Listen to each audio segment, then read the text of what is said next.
Well, I think it's good news, especially for Ukraine. I think we should be clear about what the baseline here was. Okay. The administration a week or so ago announced that it was going to suspend deliveries of Patriot missile systems to Ukraine. Now, these are vital to protecting Ukrainian civilians. And right now, it just looks like the White House is sort of turning that back on, and that future deliveries then are going to be paid for by the Europeans.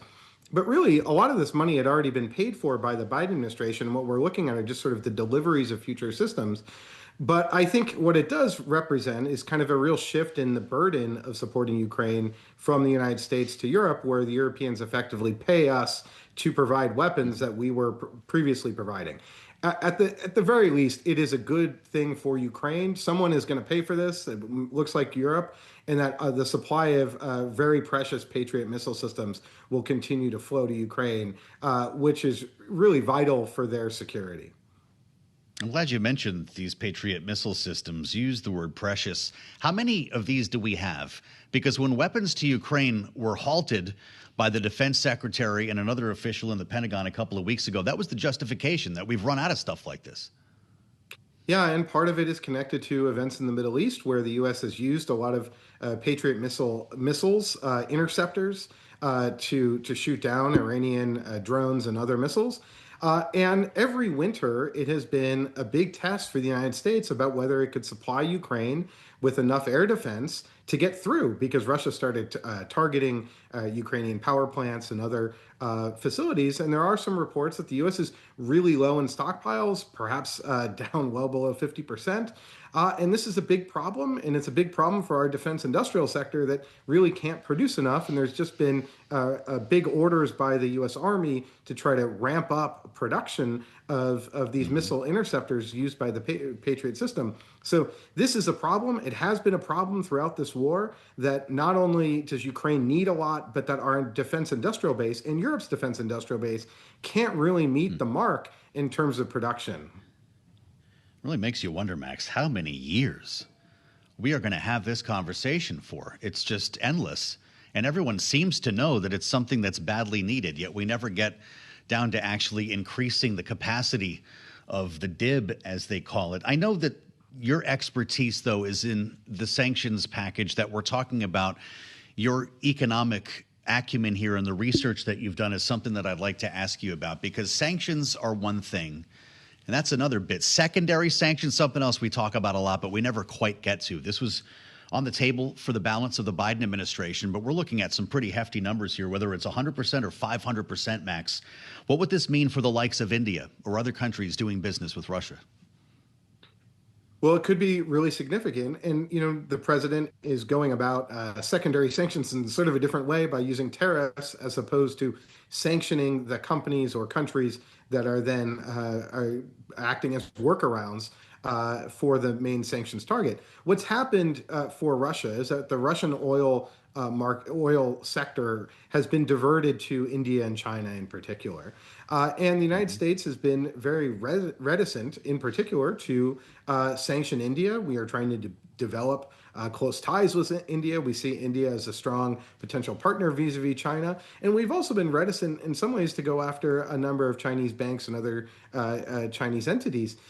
So I think, with this tariff play, we'll see. It could have real ramifications, I think, for Russia's oil sector.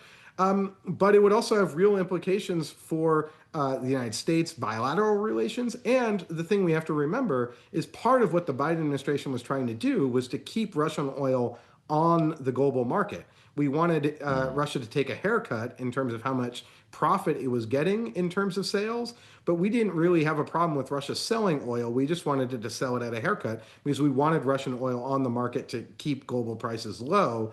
The Trump administration, I think, is taking a bit more of a blunt approach, and so we'll see if this begins to really lead to a spike in oil prices. What would this mean for China as well, Max? Well, I think what we've seen is that China has means of retaliating. So it could lead to an escalation of the US China trade war, which has sort of already been rekindled. China has demonstrated its willingness to use rare earths and other things to hit back at the United States. China does recognize that its oil dependence, its dependence on Russia as well as the Middle East, represents a real strategic vulnerability. It's part of the reason why they are going whole hog into renewables and clean technology. But for China, I think this could be really significant if the U.S. does impose this, and I think we would see China try to retaliate against us. So I don't think it would just be we set these, China stops buying Russian oil and moves on. I Hmm. think it would try to Yeah. find other ways of responding. Well, so I guess what comes out the other end of the pipe here, if this is in place for some time, Max, are we on the phone with OPEC about how this is going to work, and what would it mean for crude oil prices? Yeah, I think there's some real potential that we get on the phone with the Saudis and others in the Gulf states and say, hey, we want you to offset some of the shock that this could cause. We want you to open up the taps, put more oil on the market. We shall see if they do that. The Biden administration, I think, didn't feel that it had the political relationship to actually do that, and the Saudis, I don't think, were willing to.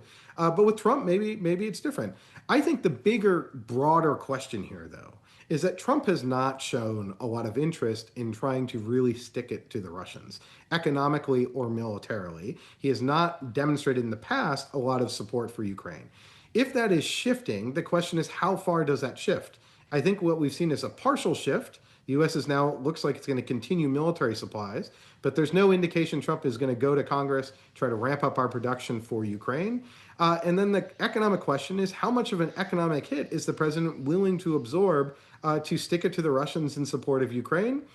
There's limits to what the Biden administration would do. So I do have some doubts about how far we are willing to go. And I think Russia may just try to call our bluff here. And then it'll be really interesting when the 50 or 60 days expire, whether that prompts sort of a strong U.S. reaction. But there could be a good outcome if we just simply get India to lower lower the amount it's buying, and maybe there's some way to negotiate something with the Indians to reduce the amount of Russian oil and other Okay. Russian military goods and things that it's purchasing.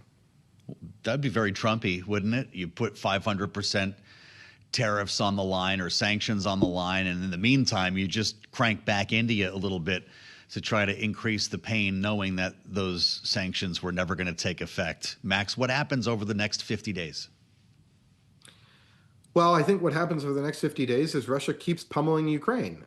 What I think we're seeing with the statement on especially the arms deliveries is simply the preservation of the status quo in terms of the West is going to keep supporting Ukraine and supplying Ukraine with supplies. Now, that's not quite enough, and Russia thinks it can win this war now and is going on another military offensive and has been going on a military offensive because it sees a light at the end of the tunnel of the U.S. sort of drawing back support. Now, what I hope happens over the next 50 days is that there's a ramp up on European efforts to support Ukraine militarily. I think that's happening.